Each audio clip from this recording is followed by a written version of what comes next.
wabarakatuh.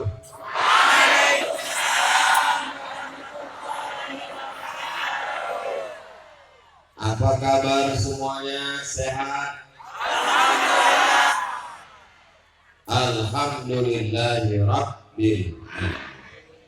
Allahumma sholli ala Sayyidina Muhammad wa ala alihi wa sahbihi wa barik wa sallim. Kalau menangkap ikan sepat, ditangkap dilekiti dari bunyi sambutan Pak Camat, sudah cocok jadi bupati. Kalau menangkap ikan gurami, pancing dibeli di tepi janur dari bunyi sambutan Tengku Fadil Rahmi, rasanya macam sambutan wakil gubernur. Amin. Ini mau ceramah atau balas pantun? Ini sekedar menjawab pantun Pak Camat tadi, sebagai melanjutkan tradisi saja. Mudah-mudahan anak-anak muda kita berlatih tidak hanya sekedar bertutur kata, tapi juga pantun sebagai tradisi bangsa dan budaya. Anak-anak muda yang hadir ini semuanya soleh dan solehah, baik-baik insyaallah. Yang sama-sama kita hormati, kita muliakan para abu, para tengku, para walid, pimpinan dayah, pondok pesantren, alim ulama, cendekia pandai, tokoh masyarakat Nangro Aceh Darussalam, Bapak Abdullah Putih, umurnya 75 tahun, masih sempat hadir dari mulai pagi sampai siang petang ini. Bapak anggota DPD, senator, wakil kita di Senayan, Tengku Fadil Rahmi, Bapak Camat, Bapak-bapak Kades, hadirin, hadirat, muslimin, muslimat, mukminin, mukminat yang belum kawin dan belum sunat. Semuanya dimuliakan Allah Subhanahu wa taala.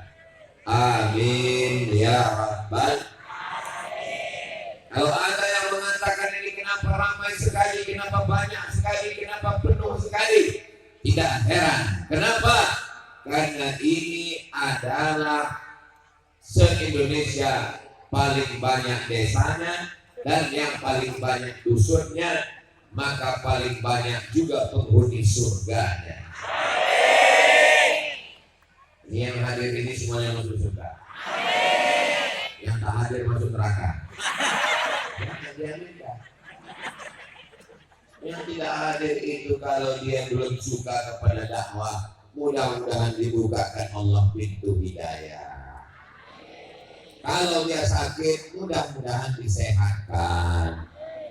Yang hadir ini mudah-mudahan keluarganya sakinah mawaddah warahmah. Yang belum ada jodoh, dijumpakan dengan jodoh yang baik-baik. Yang bilang amin yang belum nikah aja. Ini anak udah 3, amin. Bapak Ibu bangga tidak siang ini? Apanya bangga? Saya bangga karena saya dikawal oleh Bapak TNI Polri. Ada juga pemuda Pancasila. Pancasila! Itu cara jawabnya. Bukan dia Pancasila. Ada TNI, ada Polri, ada pemuda Pancasila, ada ibu-ibu. Nampaknya belum beli seragam. Mau warna apapun jilbabnya, yang penting datang pengajian. Setuju? Di dekat rumah saya, majelis pengajian Jumat sore Wirid Yasin, pengajian bersama Ustaz Abdul Somad, tidak perlu pakai seragam. Kenapa? Karena banyak ibu-ibu tidak datang pengajian karena seragam belum lunas. Nggak penting pakai seragam. Tapi kalau ada duit, beli seragam bagus. Yang sudah beli, pakai. Yang belum beli, tak usah pusing. Yang penting datang pengajian. Pulang, pesan-pesan pengajian diamalkan di rumah. Siap? Pesannya petang ini ada 5. Catat baik-baik, karena ini akan keluar dalam UAS ujian akhir semester. Pesan yang pertama, jaga anak-anak kita dalam akidah la ilaha illallah Muhammadur Rasulullah. Ibu siap? Dari bunyinya macam tak siap. Ibu siap? Macam marah. Bapak siap? Ya. Bapak dulu waktu anak baru lahir, apa yang Bapak bisikkan ke telinganya? Asyhadu an la ilaha illallah. Bisikan ke telinganya adalah la ilaha illallah. Bagi yang Bapak dulu waktu anaknya lahir belum diazankan, jangan diazankan sekarang. Jangan gara-gara ini pulang ke rumah bisikin Allah. Banyak yang ini. Anak sudah kelas 3 SMP. Apa yang ibu bisikkan ke telinga Bapak ketika Bapak nanti mau sakaratul maut? Udah ibu siapkan? Sudah Pak. Bisikkan ke telinga Bapak ini la ilaha.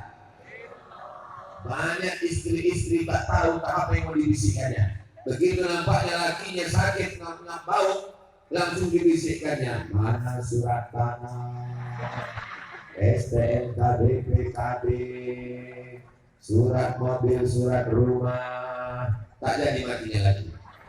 Tak jadi lakinya mati gara-gara rupanya kau mau mengejar harta saja. Alhamdulillah. Istri yang model begitu dulu pernah ada, tapi sekarang sudah mati. Ini yang hadir di depan saya ini solihah semua. Kalau Tuhan pergi ke Makkah, jangan lupa membeli bayam. Sudah lama Abdul Somad ceramah, sampai di sini barulah datang ayam.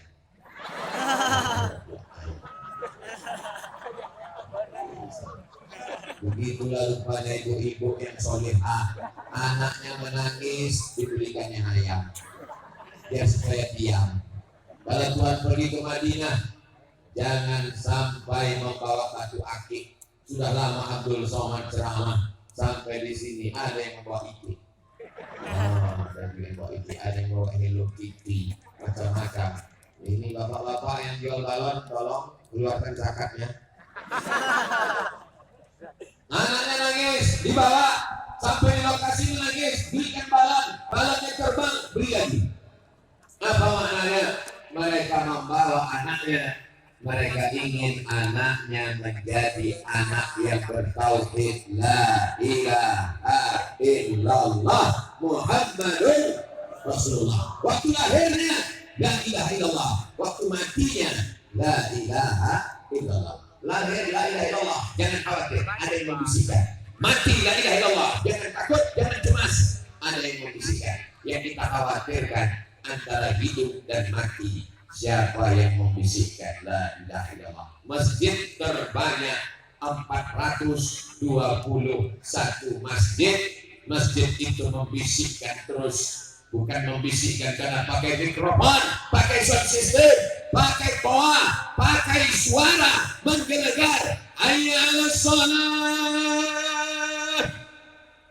Kalau ada suami ibu yang tidak datang ke masjid, jangan marah, jangan ngamuk. Ibu bisikkan di telinga bapak, la ilaha illallah. Apa kondisinya?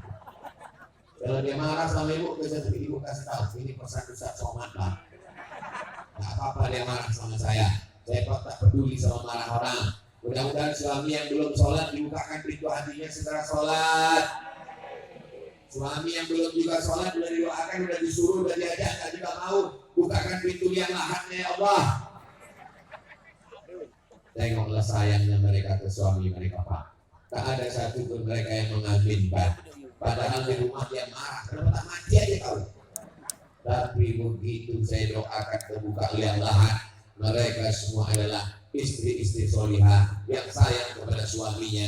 Ibu dengan bapak ketika berjumpa dulu, apa kata bapaknya ibu? Apa kata ayah ibu? Mereka pegang tangan calon menantunya. Asyhadu an la ilaha illallah Asyhadu anna Muhammadan Rasulullah. Kenapa Pak Tua mengajak bersyahadat semua laki-laki sebelum menikah? Karena tidak dibenarkan menikah beda agama. Karena suaminya mesti berakidah la ilaha illallah Muhammadur Rasulullah. Laki-laki kepada perempuan dua sifatnya. Idza ja'akum man tardawna dinahu. Kalau laki-laki datang meminang anak gadismu, laki-laki datang ingin menjadi menantumu, maka yang pertama kau lihat din agamanya. Yang kedua, khuluquhu akhlaknya. Baik agamanya, baik akhlaknya, terima dia menjadi menantu. Siap? Bukan siap. Bagaimana dengan perempuan? Perempuan yang dilihat ada 4. Yang pertama, 5 liha karena dia kaya. Kenapa bapak menikah dengan ibu ini? Padahal ibu bapak dulu banyak calon-calon bapak. Bapak kan mulai ucap tupai. Habis semua batang kelapa dulu bang. Kenapa nikah sama dia? Dialah orang yang paling hijau Pak Ustaz. Apanya hijau? Jilbabnya, bajunya. Kebun sawitnya sejauh mata memandang Pak Ustaz. Dia yang paling kuning Pak Ustaz. Apanya kuning? Bajunya, giginya. Dia yang paling banyak cincin gelang rantai emasnya Pak Ustaz. Jadi ibu dinikahinya karena hartanya. Salah apa tak salah? Mana pula salah? Nabi mengatakan 5 liha karena hartanya, wa bi hasabiha karena keturunannya, anak ulama, anak bangsawan, anak orang kaya, wa li jamaliha karena cantiknya, tipis mampai putih. Kalau minum kopi apa hitam leher? Buka putih leher hitam. Jangan kau pandang karena rupanya, jangan kau pandang karena hartanya, jangan kau pandang karena bangsawannya. Fasfar bidzatid din, lihatlah karena agamanya. La ilaha illallah Muhammadur Rasulullah. Melihat pemimpin, siapa yang akan kita pilih? Maka lihatlah orang yang memperjuangkan la ilaha illallah Muhammadur Rasulullah. Itu ada umbul-umbul. Apa tulisannya? Bank Aceh. Bank Aceh itu bukan bank konvensional.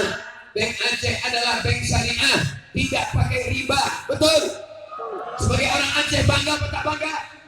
Saya datang dari Riau, masuk ke Aceh, bangga, cerita Aceh, cerita tidak ada bank konvensional di Aceh. Saya bawa ke luar Sumatera. Kalau kalian mau ikut Nangro Aceh Darussalam. Itu karena pemimpin yang takut kepada Allah. Jabatan tidak lama, tapi hisab di akhirat akan lama. Apa yang kau tinggalkan? Sebagai orang tua, tinggalkanlah anak yang la ilaha illallah Muhammadur Rasulullah. Sebagai suami, didiklah istri la ilaha illallah Muhammadur Rasulullah. Sebagai istri, didiklah anak-anak la ilaha illallah Muhammadur Rasulullah. Sebagai RT, sebagai RW, sebagai Pak Kecil, sebagai Pak Lurah, sebagai camat, sebagai bupati, sebagai gubernur, sebagai presiden, didik bangsa ini la ilaha illallah Muhammadur. Untuk apa Ustaz ulang-ulang la ilaha illallah? Untuk apa Ustaz ulang-ulang la ilaha illallah? Untuk apa Ustaz ulang-ulang? Subuh bilang asyhadu an la ilaha illallah. 2 kali ulang. Apa kata jamaah menyambut? Asyhadu an la ilaha illallah. Belum pernah ada lagi orang ketika mendengar azan asyhadu an la ilaha illallah. Apa kata dia? Aku sering dengar Ustaz ulang-ulang. Kenapa Ustaz ulang-ulang la ilaha illallah? Kenapa Abu, Tengku, Walid mengulang la ilaha illallah? Supaya telinga biasa mendengar, supaya jantung berdegup mengingat, supaya otak terus memikirkan, supaya kita semuanya mati husnul khatimah. Insyaallah kalau istiqomah kita mengamalkan afdhalul dzikri fa'lam annahu la ilaha illallah, la ilaha illallah, la ilaha illallah, la ilaha illallah. Ini sekarang banyak orang berzikir tak bersuara.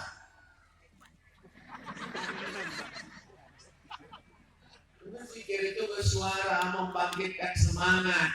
Tapi bunyinya dalam Quran Pak Ustaz. Walukur rabbaka fi nafsika. Sebutlah Tuhanmu dalam dirimu, jangan bersuara.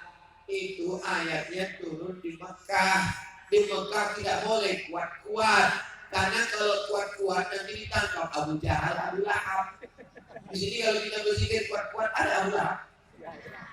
Ada di tempat saya ada Abu Lahab. Rumah makan Abu Lahab. Tapi ujungnya kayak Lahab. Abu Lahab. Saudara yang dimuliakan Allah Subhanahu wa taala. Kalian yang lajang-lajang, yang belum menikah, carilah istri yang la ilaha illallah. Kalau dia belum, ajak dia masuk. Ya, mau nggak jadi putri duyung? Caranya, sebutkan passwordnya, la ilaha illallah. Begitu juga dengan kalian. Aku ingin datang ke rumahmu, Dek, meminangmu dengan seperangkat alat sholat dan setengah ton emas.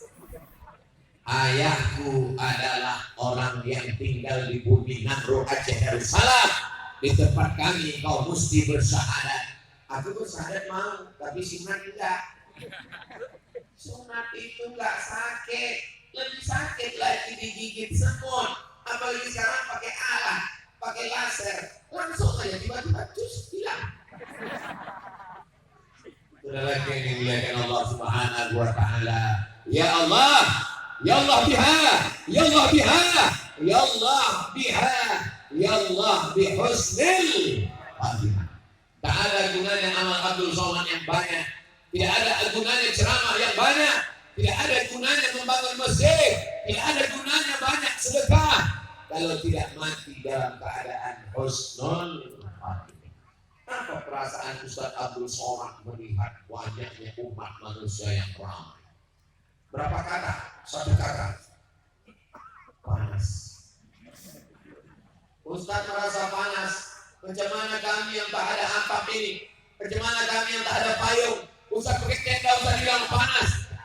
Jamaah yang duduk di bawah, yang tidak pakai karpet, yang tidak pakai tenda, yang tidak pakai alas, boleh jadi mereka lebih dulu masuk surga daripada yang ceramah ini. Betul? Amin.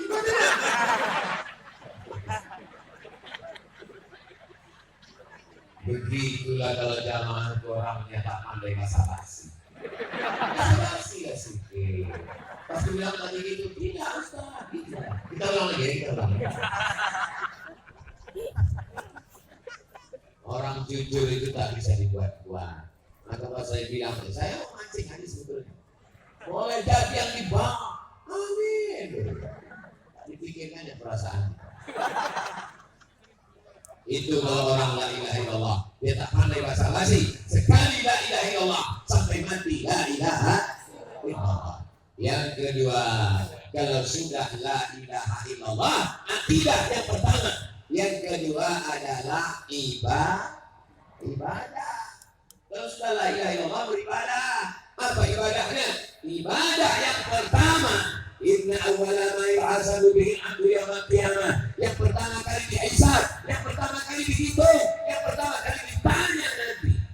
Bukan istri, bukan suami, bukan anakmu. Yang pertama ditanya adalah sholat, bukan sholat. Sholat itu ya? Sholat. Maka beruntunglah ibu punya suami yang sholat.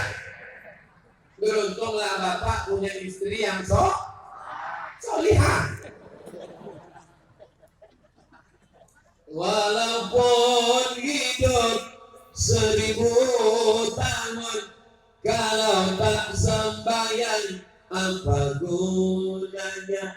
Sepohon kayu, daunnya rimbun, lebat bunganya, separuhnya. Ya Allah, jadikanlah anak cucu kami orang-orang yang sholat. Muru auladakum bisalah, suruh anak kamu sholat. Wahum abna'u sab'a sinin, suruh anak ibu sholat waktu umur 7 tahun. 7 tahun dia belum bisa baca Quran. Bagaimana dia menghafal Al-Fatihah? Bagaimana dia menghafal Qul Huwallah? Dia hafal Qul Huwallah karena ibu didengarnya sering baca Qul Huwallah. Ibu sambil masak sarapan pagi, Bismillahirrahmanirrahim. Qul huwallahu ahad, Allahus. Itu baru. Allahus samad. Maka ibu sering melantunkan ayat Al-Quran.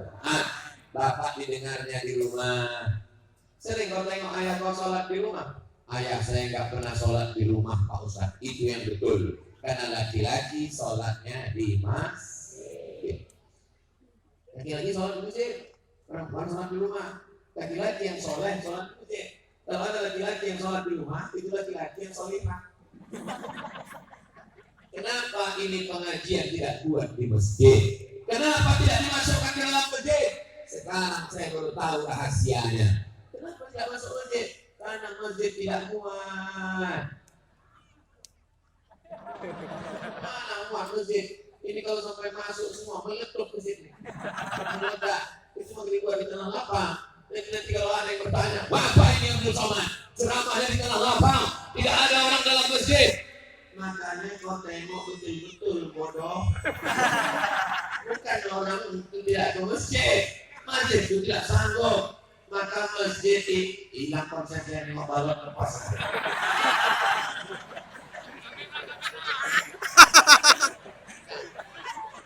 Kalau Tuhan pergi ke Madinah, jangan lupa membawa kapas. Ustaz Abdul Somad hilang bahan ceramah. Menengok balon ikan gak lepas. Dari sholat ini mesti ibu kalau anaknya nangis tolong belikan balon. Jamaah, jangan sampai meninggalkan sholat. Ustaz Somad, boleh saya bertanya Ustaz Somad? Boleh. Apa pertanyaannya Bu? Bagaimana kalau suami tak sholat? Hah? Kenapa kau bisa nikah sama dia?